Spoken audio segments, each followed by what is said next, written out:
Hola a todos y bienvenidos. Hoy vamos a hacer un viaje fascinante. Vamos a descubrir cómo la ciencia se atrevió por primera vez a meterse a fondo con el estudio de la mente.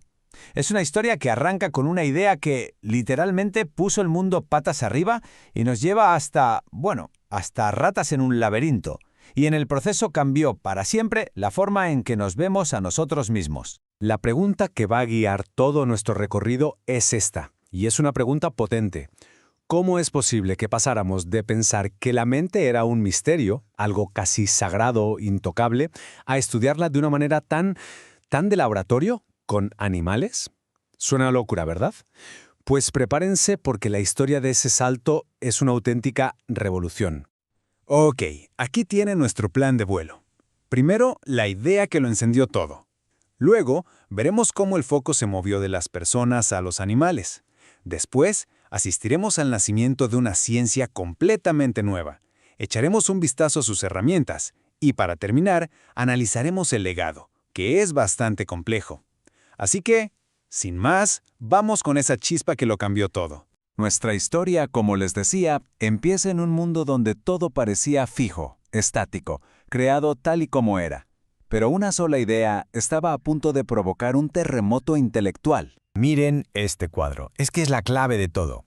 Por un lado teníamos el fijismo. Las especies, nosotros incluidos, éramos una creación divina, perfectas, sin cambios. El ser humano era la joya de la corona, hecho a imagen y semejanza de Dios. Y de repente llega Darwin con su evolucionismo y dice, pues no, las especies cambian, evolucionan, y lo hacen por un proceso natural, ciego, que llamó selección natural. Y la bomba final, el ser humano no es una creación especial, somos simplemente un animal más en la larguísima escalera de la vida. Imagínense el shock. Y esta frase de Darwin es la que derribó el muro. Dijo que no había una diferencia de raíz, fundamental, entre nuestras capacidades mentales y las de otros mamíferos. Piénsenlo por un segundo.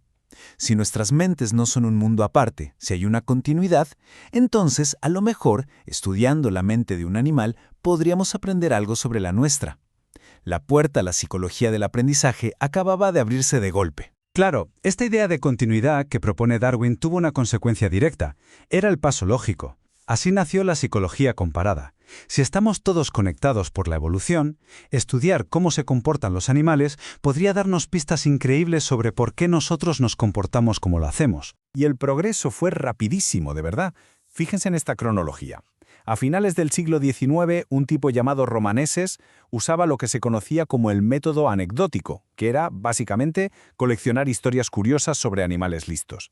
Pero muy pronto, gente como Lloyd Morgan dijo, un momento, necesitamos más rigor, más control. Y para cuando empezó el siglo XX, ya teníamos a científicos como Thorndike haciendo experimentos serios controlados en laboratorios. La psicología animal se estaba poniendo las pilas y se convertía en una ciencia de verdad. Pero claro, con estos nuevos experimentos tan chulos surgieron preguntas nuevas e incómodas. ¿Estábamos viendo inteligencia de verdad en esos animales o nos estábamos engañando un poco a nosotros mismos? La historia de un caballo muy famoso, un tal Hans, nos iba a dar una lección que nadie olvidaría. Les presento a Hansel Listo. Este caballo fue una superestrella a principios del siglo XX. Parecía que sabía sumar, restar, hasta deletrear dando golpecitos con la pezuña. Era increíble.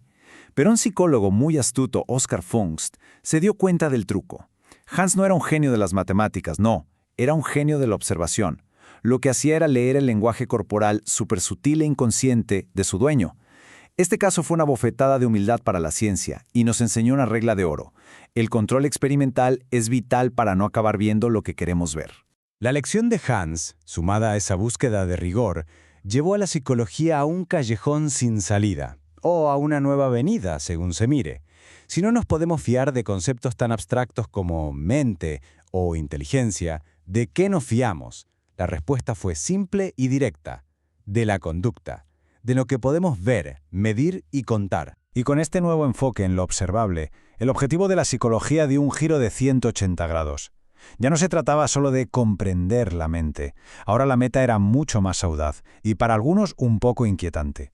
Ser capaces de predecir y, sobre todo, controlar la conducta. Y si hay un nombre que representa esta nueva era, ese es John B. Watson, el padre del conductismo. Escuchen esta cita suya de 1913, porque es todo un manifiesto. Propone una psicología sin mente, sin conciencia, sin nada que no se pueda ver. Solo estímulos que entran y respuestas que salen.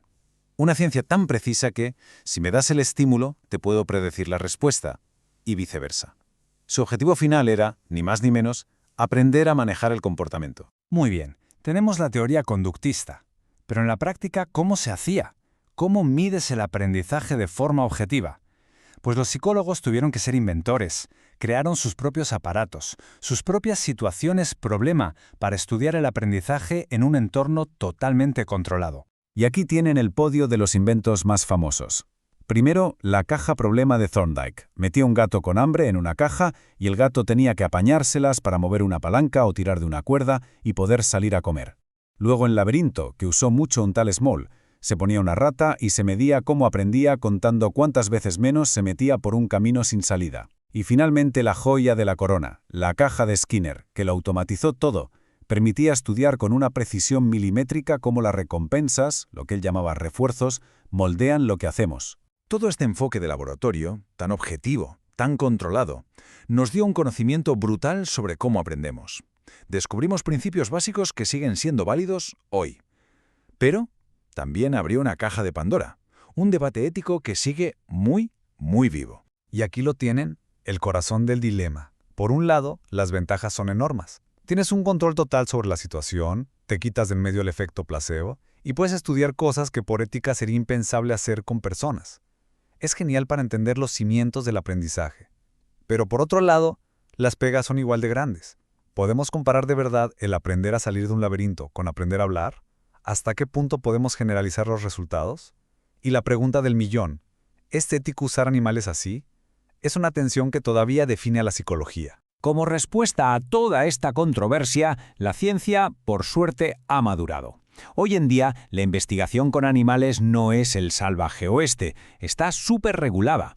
Hay leyes, tanto nacionales como internacionales, comités de ética en cada universidad que lo vigilan todo con lupa y códigos profesionales que obligan a los científicos a demostrar por qué es necesario usar animales y, sobre todo, a reducir al mínimo cualquier tipo de malestar. Y con esto volvemos al punto de partida, a Darwin, pero con la prueba definitiva en la mano.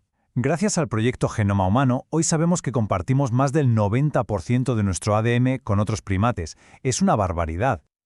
Esa conexión biológica tan profunda es la razón por la que, a pesar de toda la polémica, esta investigación sigue siendo tan valiosa para entendernos a nosotros mismos. Y así cerramos el círculo. Hemos ido del misterio divino a la caja de Skinner. Y todo gracias a esa idea de que no somos tan distintos, de que formamos parte de un continuo biológico. Lo que nos deja con esta pregunta final, una para la que no hay respuesta fácil y que es el centro del debate hoy. Si la biología nos conecta de una forma tan íntima, ¿dónde demonios ponemos la línea? ¿Dónde está la frontera moral y científica que separa a ellos de nosotros? Ahí se los dejo. Gracias por habernos acompañado.